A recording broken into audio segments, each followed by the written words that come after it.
दोस्तों फ्रांस की Dassault aviation ये राफेल लड़ाकू विमान बनाती है और ये कंपनी अब भारत में अपना प्लांट सेटअप करने जा रही है। भारत में भी इन्होंने उत्तर प्रदेश को चुना है। जी हाँ गाइस, राफेल अब भारत में बनेगा, भारत के उत्तर प्रदेश में बनेगा। तो आइए जानते हैं कि इन्होंने उत्तर प्रदेश को क्यों चुना, उत्तर प्रदेश के किस जिले में इस वाले प्लांट को सेटअप किया जाएगा। अब जो भारत में राफेल मिलेगा आपको वो मेड इन इंडिया राफेल मिलेगा। राफेल का फैक्ट्री यूपी में खुलने से कितने लोगों को फायदा होगा, आइए जानते हैं पूरा अपडेट क्या है। नमस्कार and welcome to all world affair, मैं विकास। राफेल का ठिकाना बनेगा भारत, यूपी में प्लांट लगाने जा रहा है डसॉल्ट एविएशन, फ्रांस ने मंजूरी दे दी है। दोस्तों फ्रांसीसी विमानन कंपनी डसॉल्ट एविएशन भारत के मिराज 2000 और राफेल लड़ाकू विमानों के रखरखाव, मरम्मत और ओवरहाल MRO सुविधा के लिए जेवर अंतर्राष्ट्रीय हवाई अड्डे के पास भूमि अधिग्रहण का काम स्टार्ट कर दी है।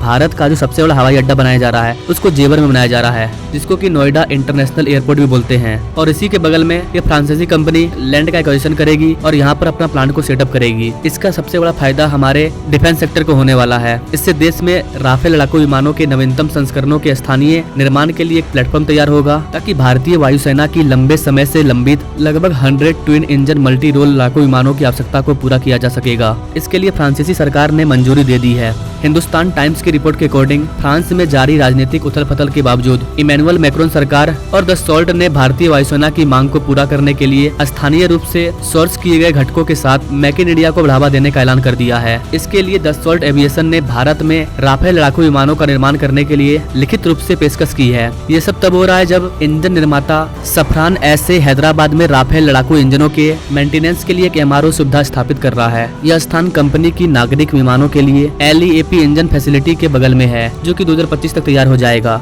लोगों ने कहा कि सफरान ने यह संदेश दिया है कि यदि भारतीय वायुसेना के लिए राफेल का ऑर्डर है तो वो भारत में M88 इंजन का निर्माण करने के लिए तैयार हैं। यह देखते हुए HAL का LCA Mark II JE414 engine के साथ अगले दशक के मध्य से पहले तैयार नहीं होगा। ऐसे में राफेल लड़ाकू विमान न केवल भारत की आवश्यकता को पूरा करेगा, बल्कि भारत को तीसरे देशों को भी उन्हीं लड़ाकू विमानों का निर्यात करने की अनुमति देगा। यानी कि भारत इन लड़ाकू विमानों को दूसरे कंट्री को भी बेच पाएगा। डसॉल्ट ने राफेल लड़ाकू विमानों के निर्माण के लिए भारत में कंपनियों के टाइटेनियम पार्ट्स की सर्विसिंग को शुरू कर दी है और आपूर्ति श्रृंखला सूची में और अधिक स्थानीय विक्रेताओं को जोड़ने की योजना बना रहा है। भारत में राफेल लड़ाकू विमानों का निर्माण दोनों करीबी सहयोगियों के लिए फायदेमंद है, क्योंकि डसॉल्ट के पास पहले से ही क्रोएशिया, ग्रीस, सर्बिया, मिस्र, कतर, UAE और इंडोनेशिया से लगभग 300 लड़ाकू विमानों का ऑर्डर है। फ्रांस में जो डसॉल्ट कंपनी है वो अपने देशों में इतने सारे लड़ाकू विमान को नहीं बना पाएंगे, इसलिए वो भारत में अपना प्लान सेटअप कर रहे हैं, ताकि उनके पास जो अलग अलग कंट्रियों का ऑर्डर है 300 लड़ाकू विमानों का, उनको वो लोग भारत में बना करके पूरा कर सके।